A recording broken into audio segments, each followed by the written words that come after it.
Just Grandad. Got a short poem to start with today, which I hope you'll indulge me.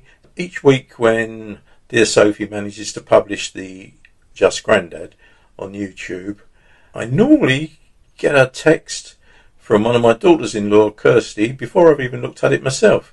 And they're usually favourable comments, which is very nice. I appreciate them very much. And so last week was no different. Kirsty sent me a text saying well done. And I sent her one back saying thank you, Kirsty, very kind. But I made a mistake. I spelt Kirsty wrong. Now, Kirsty's been my daughter-in-law for over 20 years, so I should know how to spell her name. And I do know how to spell it, but I just made a temporary mistake. I spelt it with a Y, and our Kirsty is an IE.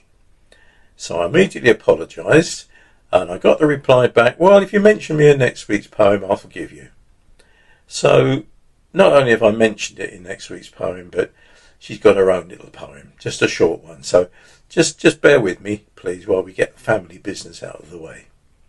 So this is obviously called IE, not Y.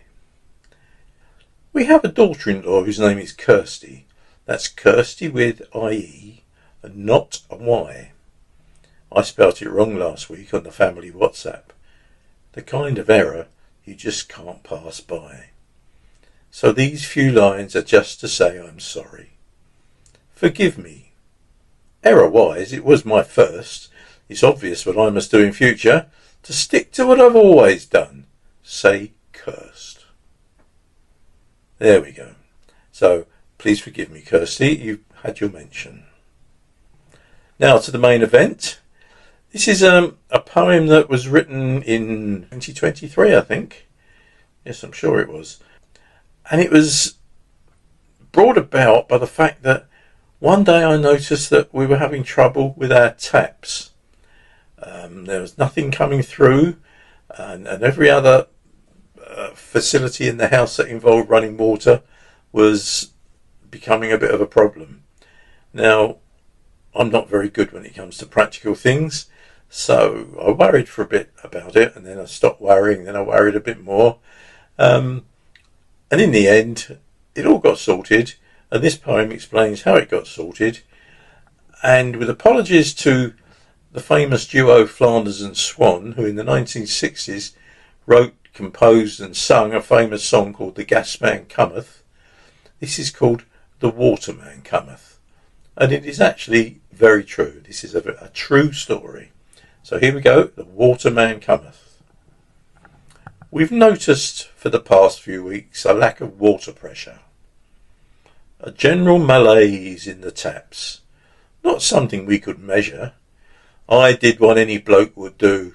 I turned the other way and thought that hopefully it might just clear and go away. But then my neighbour rang our bell and asked, is something wrong? Our taps are running very slow. The pressure's not too strong. Now I said, I'm really glad you came. I thought it was my system. We've problems with our taps and shower, and then of course the cistern. Leave it to me, I said. I'll ring and leave them in no doubt. No faults on our computer, sir. I'll get somebody out. And sure enough, a workman came next day at 8 o'clock. We'd only just got up and heard a workman-like sharp knock. He had a look and tested round and said, the problem's ours. I'll get a crew to dig it up. Be back around 3 hours. They came and toiled and drilled and dug, resulting in a hole. The rain poured down. They carried on, set to achieve their goal. I had a chat to ask what fault they'd found. The answer? None. Not what we thought in this here hole. We'll dig another one. Outside by now a truck, a van. Then came the grab crane lorry. Our close was cut off. But be fair, they said that they were sorry. They worked all day. The rain poured down. They revelled in their role. But it was clear what must be done. We'll dig another hole.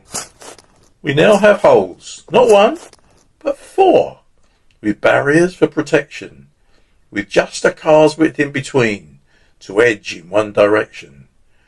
When morning came, the sun was out. The guys turned up to work. They toiled again and laboured well. They hadn't come to shirk. It's copper out and plastic in. That should solve any fault. Then fill the holes and load the truck so they can call a halt. The lorry came with all the earth that went back in the void. They knocked and told us for 3 days the holes we must avoid. Then in 3 days another gang will come with different roles. They'll have tarmac and repair the paths where once we had the holes. And then more days will slowly pass, yet more chaps will attend. This time to focus on the road, the other holes to mend. They'll concrete over, but the warning barriers will remain, 'cause it takes time to set, they said. Let's hope we have no rain. So moving on, we have filled holes. We have the barriers too. We'll wait and watch and watch and wait. There's nothing else to do. I've been impressed. I think I'll write a formal thank you letter. 'Cause now at last, the water in our taps is running better. There we are. The waterman cometh. So, once again, I'll ask you to do the usual. Subscribe, like, etc. And from Sophie and myself, it's goodbye till next time.